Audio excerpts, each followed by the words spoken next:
ஆண்டவன் தந்தது இந்த பிறப்பு, என்னை ஆளவே வந்ததே உந்தன் வளப்பு. பார்த்திடும் பார்வையில் என்ன துடிப்பு, உன்னை பார்த்ததும் பொங்குதே நெஞ்சில் இனிப்பு.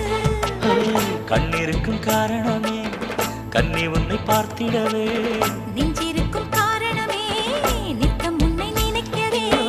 வாழும் வரைக்கும் சொந்தம் இனிக்கும், வாழ்க்கை ஒரு வசந்தமாகும் அடி. என் மனசுல அழு உன்ன நினைச்சது